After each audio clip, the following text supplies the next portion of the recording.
Hello दोस्तों, welcome back to another interesting video of mechanical engineering. तो आज जो हम टॉपिक पढ़ने वाले हैं वो है हमारा ऑटो साइकिल। ऑटो साइकिल हमको अपने आईसी इंजन सब्जेक्ट में भी देखने को मिलता है एंड उसके अलावा थर्मोडाइनमिक्स में भी देखने को मिलता है एंड अगर आप फर्स्ट ईयर में हैं तो आपको बेसिक मैकेनिकल के अंदर भी देखने को मिलेगा। वीडियो में हम शॉर्टली पढ़ेंगे ऑटो साइकिल क्या है, प्लस मेन जो टॉपिक आपके एग्जाम में पूछा जाता है वो है उसका इफिशियंसी का डेरिवेशन। तो इस बार हम इसका इफिशियंसी का डेरिवेशन भी करेंगे। तो ऑटो साइकिल क्या होता है, जैसे कि मैंने लिख रखा है air standard cycle for SI engine. SI मतलब स्पार्क इग्निशन इंजन। तो इसका बेसिकली मतलब है पेट्रोल इंजन। यहाँ पे बात हो रही है पेट्रोल इंजन की। दो प्रकार के इंजन होते हैं, एक पेट्रोल इंजन एक डीजल इंजन। तो जब एक पेट्रोल इंजन का जो पिस्टन होता है वो ऊपर नीचे जब आगे पीछे होता है तो मतलब बैक एंड फोर्थ घूमता है, तो उसमें जो साइकिल वो फॉलो करता है उसको ही हम बोलते हैं ऑटो साइकिल। उसमें कंबसन होता है, एक्सपेंशन होता है, कंप्रेशन होता है। तो वो जिस नियम या साइकिल के तहत होती है वो है हमारी ऑटो साइकिल। तो जैसे कि आप देख सकते हैं कि एक पिस्टन सिलेंडर का मैंने डायग्राम बनाया है, अगर आपको क्लियरली दिख रहा हो तो ये बना है हमारा एक इंजन का सिलेंडर। ये है हमारा पिस्टन जो ये आप देख पा रहे हैं। एंड ये जो पिस्टन है हमारा ये फिक्स वॉल्यूम यहाँ से लेके जो यहाँ तक का वॉल्यूम आपको दिख रहा है ये वाला, और यहाँ तक घूमता है। ये बात याद रखनी है। जो पीछे ऊपर कुछ स्पेस वॉल्यूम V2 बच जाता है, जैसे साइकिल में भी हमको दिख रहा है कि साइकिल जीरो से शुरू ना होकर V2 वॉल्यूम से शुरू हो रही है। तो इसका भी कुछ रीजन है कि ये हम वीडियो में आगे बताएंगे एंड में कि ये जो हम इसको बिल्कुल जीरो क्यों नहीं कर सकती, वॉल्यूम क्यों बचा रह जाता है। मतलब जो हमारा सिलेंडर है वो सिर्फ पिस्टन है, वो सिलेंडर में सिर्फ इतने तक ऊपर नीचे घूमता है एंड इतनी जगह छोड़ना पड़ता है। उसका भी कुछ कारण होता है, वो हम बाद में देखेंगे। तो एक आईसी इंजन के 4 स्टेप में वो घूमता है जिसकी साइकिल दी है। सबसे पहले होता है हमारा सक्शन, जैसे कि आप साइड में देख सकते हैं। सबसे पहले सक्शन में क्या करता है, वो एयर और फ्यूल के मिक्सचर को अंदर खींचता है थ्रो बॉल्ब्स, जो ओपन एंड क्लोज बॉल्ब होते हैं, एग्जॉस्ट बॉल्ब वगैरह, उनसे वो पहले चार्ज को अंदर खींचता है। देन होता है हमारा कंबसन, जब वो दोबारा कंप्रेस होता है तो उसमें होता है इंजन में कंबसन। एंड थर्ड जो हमारा स्टेप होता है उसमें वो क्या होता है, अगेन एक्सपेंड करता है। जो पिस्टन है वो फिर से एक्सपेंड करता है। एंड चौथे में जब सब पूरा गैस जल जाती हैं तो जो एग्जॉस्ट गैस बाहर निकलती है, तो फोर्थ स्टेप होता है हमारा एग्जॉस्ट। तो ये 4 स्टेप हमको याद रखने हैं। एंड इसका जो डायग्राम है वो थोड़ा सा समझना है हमको कि डायग्राम क्या चीज है, इससे आप डेरिवेशन आराम से कर सकते हैं। सबसे पहले होता है एक्सपेंशन। एक्सपेंशन में क्या होता है, वॉल्यूम बढ़ता है। तो सबसे पहले हुआ हमारा एक्सपेंशन, तो ये आप देख सकते हैं एक्सपेंशन हो रहा है। ये होता है एडियाबैटिक प्रोसेस।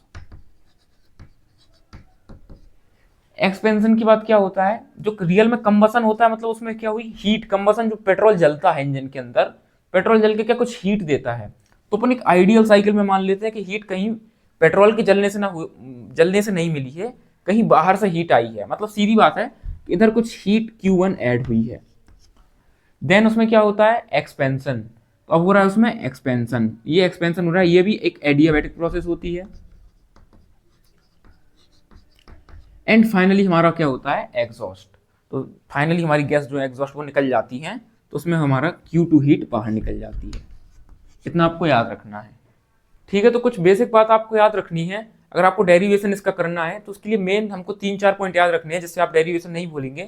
पहली चीज होती है कि एडियाबैटिक साइकिल में एडियाबैटिक प्रोसेस जो होती है, एडियाबैटिक प्रोसेस में एक चीज होती है, जैसे हमारा इधर हम स्टेज 1 से 2 जा रहे हैं, स्टेज 1 से 2, तो इसका जो टेम्परेचर होगा, सपोज हमने T1/T2 किया, तो ये हमारा बराबर होता है V1 उल्टा, जैसे T1/T2 लिया तो V2/V1, V2/V1 और इसकी पावर गामा-1। ये हो गई हमारी पहली चीज, बस इतना याद रखना है। दूसरी चीज होती है कंप्रेशन रेशियो होता है, जिसको हम डिनोट करते हैं RK से। तो एक इंजन में मिनिमम वॉल्यूम कितना होता है V2, मतलब इतना वॉल्यूम छोड़ना ही पड़ेगा सिलेंडर में। और मैक्सिमम वॉल्यूम कितना है, ये हमारा V1 था, इधर मैंने V2 लिख दिया, ये V1 था। तो मैक्सिमम वॉल्यूम इतना हो सकता है जितना पिस्टन नीचे जा सकता है। तो मैक्सिमम जो हमारा RK, इसको कंप्रेशन रेशियो बोलते हैं, RK होता है, वो होता है हमारा maximum volume upon minimum volume. तो इधर मैक्सिमम है V1 और मिनिमम है V2। तो V1/V2 क्या होता है RK, बट इधर हमारा V2/V1 लिखा है, मतलब इधर हमारा 1/RK लिखा है। तो एक ये बात याद रखनी है। अगर आप इतना पॉइंट याद रखते हैं तो आप आसानी से इसका डेरिवेशन कर सकते हैं। एक तीसरी चीज होती है कि अगर कुछ भी कोई प्रोसेस में हीट एक्सचेंज हो रही है, जैसे 2 से 3 प्रोसेस में हीट चेंज हो रही है, कुछ ना कुछ हीट आ रही है Q1, तो हीट का एक फॉर्मूला होता है, वो क्या होता है Q = mc ΔT। बस ये बात याद रखनी है। डेल्टा टी मतलब टेम्परेचर में चेंज, इधर कुछ टेम्परेचर T2 होगा, इधर कुछ टेम्परेचर T3 होगा, इज इक्वल्स टू mc, जैसे हमारा कितना चेंज हुआ T3 माइनस T2।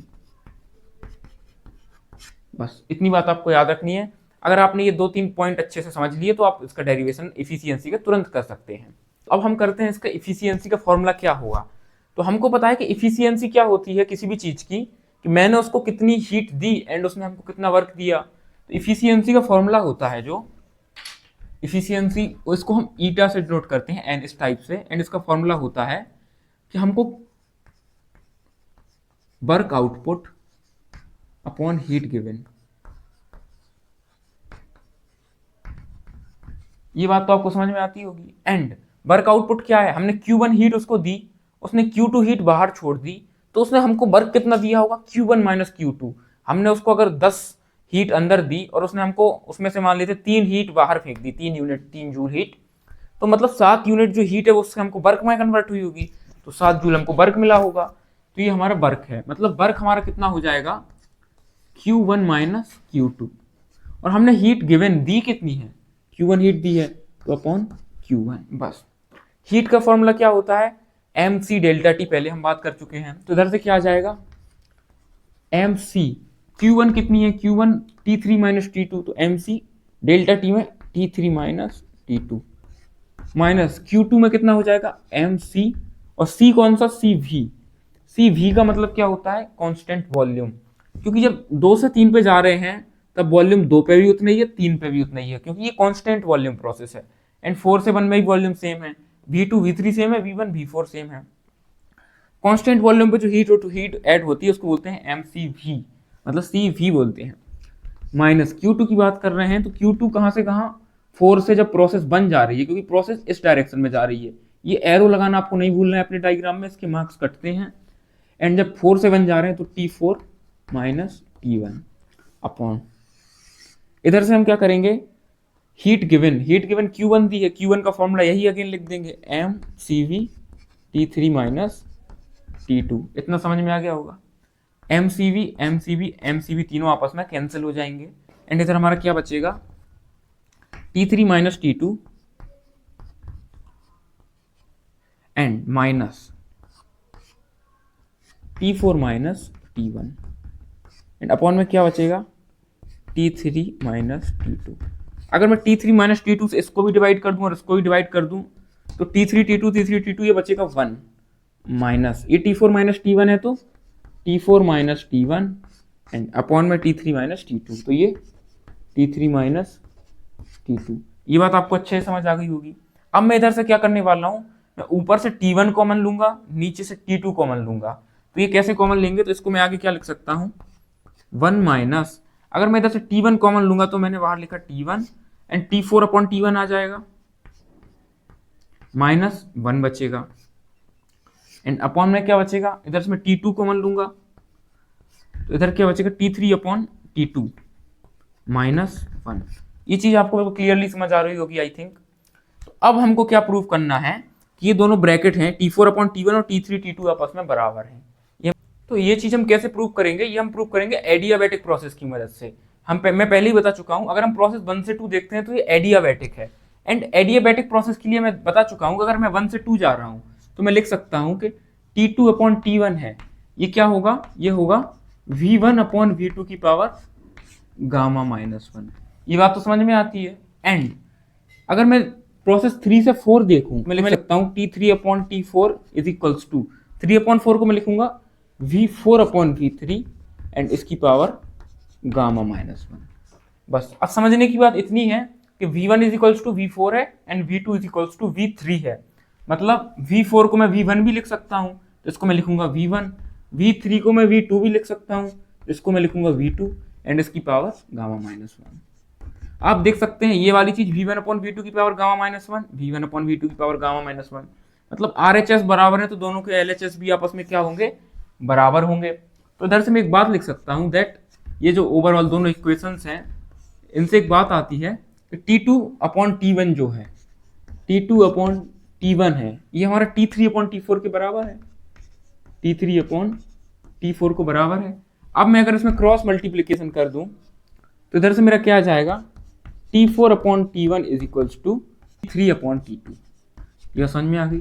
मतलब मेरा T4 अपॉन T1 और T3 अपॉन T2 आपस में क्या है, बराबर है। मतलब ये जो ब्रैकेट है ये आपस में कैंसिल हो जाएगा, तो मेरे पास बचेगा क्या सिर्फ T1 अपॉन T2। तो इफिशियंसी का फॉर्मूला क्या बचेगा मेरे पास, eta is equal to 1 minus T1 upon T2। And T1 upon T2 को क्या लिख सकता हूँ, इधर से देखते हैं कि T1 अपॉन T2 को मैं क्या लिख सकता हूँ।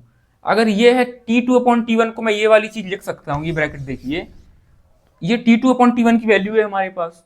तो अगर मेरे को T1 अपॉन T2 की चाहिए तो इसका रेसिप्रोकल हो जाएगा, 1 अपॉन में हो जाएगा। मतलब इसको मैं क्या लिख सकता हूँ, 1 माइनस 1 अपॉन में ये वाली चीज V1 अपॉन V2 की पावर गामा माइनस 1। एंड पहले भी बता चुका हूं कि V1 एंड अपॉन V2 क्या है, इसको बोलते हैं कंप्रेशन रेशियो, जिसको हम डिनोट करते हैं RK से। तो ये हमारा RK लिखा है। तो इधर से हमारे इफिशियंसी का फॉर्मूला क्या बना, efficiency is equals to 1 minus 1 upon RK की पावर कितनी, इसकी पावर गामा माइनस 1। ये हमारा नेट इफिशियंसी का फॉर्मूला आ चुका है फॉर ऑटो साइकिल।